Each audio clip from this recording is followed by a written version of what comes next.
I think one of the beauties of that of the show is how the characters are so well developed, the script is so well written, and you really identify with so many different characters and personalities on that show.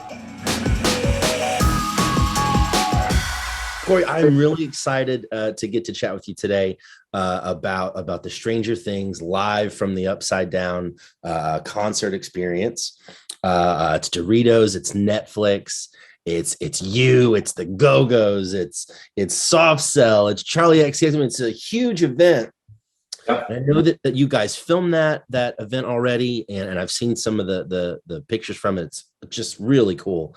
Would love to ask you what that experience was like for you filming that big epic concert event. Well, I mean, it's a remarkable team that they've assembled, a lot of creative people, and you're talking about folks that are at the top of the profession, top of the food chain. So you've got immaculate equipment, set design, production. You're talking about Netflix, Stranger Things. So it's just not some. Plus, you're in the Upside Down, right? So how can you complain about such an innovative or quintessential idea concept? So it was a thrill. Truthfully, it was a thrill to have been asked. There's so many great artists from the '80s that they could have asked to participate in the show, and I was deeply honored that they included me. Well, I think people are going to love it. I think everybody's going to be excited that you're there. I mean, look, Sunglasses at Night is an iconic song. I mean, this many decades later continues to be, a huge hit. How has your relationship to that song sort of changed over the years in the way that you sort of think about it, perform it? I mean, how is that for you?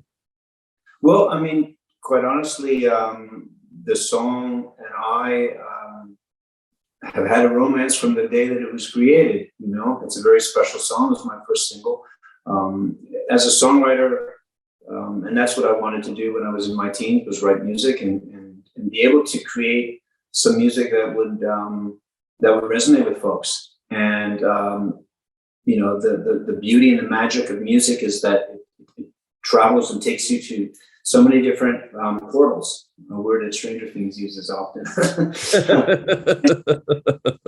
I'm just super grateful that I've been fortunate to have a number of songs that have resonated with folks over the years. And my relationship with the song is deep, roots are deep, and I'm very proud of it.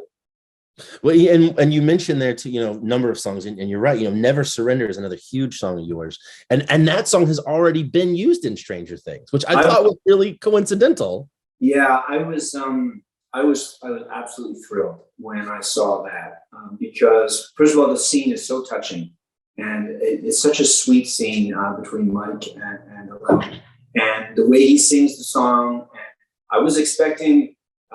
I had anticipated that the music was going to be in the background, but when I actually saw him, doing a karaoke version or singing it, it was just so sweet and so youthful and innocent, and it's just so real, so authentic. I think one of the beauties of that of the show is how the characters are so well developed, the script is so well written, and you really identify with so many different characters and personalities on that show.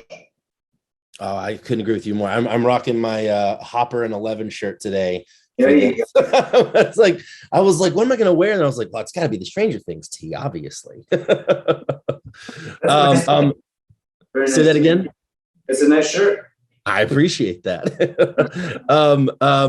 Look, this concert event is really cool. I mean, Doritos really pulled out all the stops. I saw that they're doing the 3Ds, the 3D cheese. 3Ds. It's a lot of threes in there. Yeah. So excited for that. I'm a big fan of the 3Ds.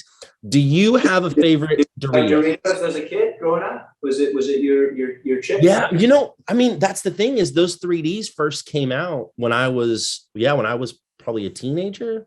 So I mean, dude, I was a big fan of those 3D. So I'm really glad that and they brought them back recently, but I'm really excited about the 3 cheese ones for that are the special one for this, because those aren't in the stores yet. I know because I looked. It's funny about the Doritos tie-in because it's one of my, if not my favorite chip, and it has always been my favorite chip. And I also like to eat Subways, and I always want to have my Doritos with the Subway. My kids go, Dad, like just diversify a little bit, try something else. And I'm like, I'm a creature of habit. So my the new flavors and the fact that it was Doritos, it was like, wow, this thing is too good to be true. Because it's actually, they're presenting it in a way. It's a tacit product endorsement because I'm associated with Doritos, but it's one that I can sleep peacefully with because I absolutely love the chips. So yeah, it works. I couldn't agree with you more. Like genuinely, I think I've done a handful of these, interviews and things, and I always say it, but like Doritos is a staple in our household. I mean, Cool Ranch, nacho cheese, the spicy ones. I mean, all of those you have to keep them around. They've got some new flavors too. I've seen some of there's like I think there's jalapeno. Is there a jalapeno one? I think there's 3 new ones that they're offering with the June 23rd. Okay. I'd seen it. Yeah. I got stuck on the 3Ds. Pardon me? I got stuck on the 3Ds. I saw that. I saw the bag, and I was just like, "That's it. Those are the ones." That stuck you up linguistically too, right? Apparently. And another thing that I think is cool about this is there's going to be some really neat, like limited edition merch that people are going to be able to buy to pick up for the thing. And how cool is it with the logos? I mean, how cool is that, dude? So cool. Yes, it's so cool. And I met Jane in the 80s. Okay. She was actually Jane Weedland. And I met Belinda once as well at a festival in Italy, San Remo, but never really had a chance to talk. And we didn't really have a chance to talk on this show either, but we did see each other on set, and we got a chance to just communicate a little bit.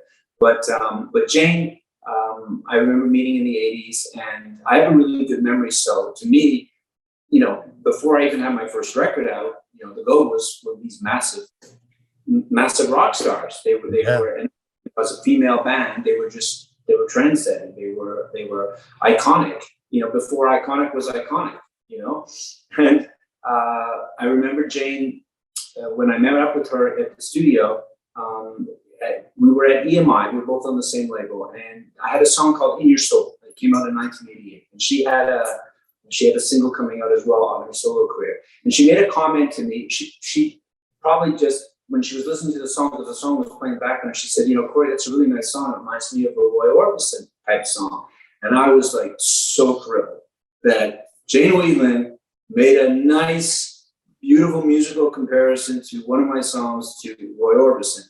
And just 2 years ago, without even knowing about this connection that we were going to be back together doing this concert on June 23rd, I wrote her because I was going out on tour when we were talking about maybe doing something together. And I referenced that comment that she made about the song "In Your Soul" and the Roy Orbison. And she goes, "Damn, you have a good memory." So yeah, really proud with all the acts, and it's special, obviously, to see the Douglas reunited like that. It is. It's.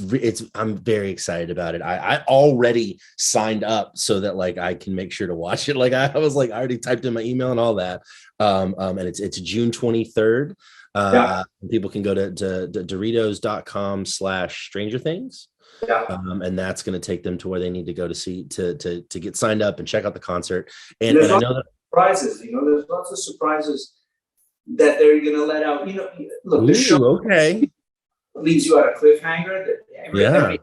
Every season, there's always like, that was one of their trademarks is they keep you so invested in the show because you want to see what's going to come next. And they did the same thing with this performance live from the Upside Down. So yeah, you gotta check it out.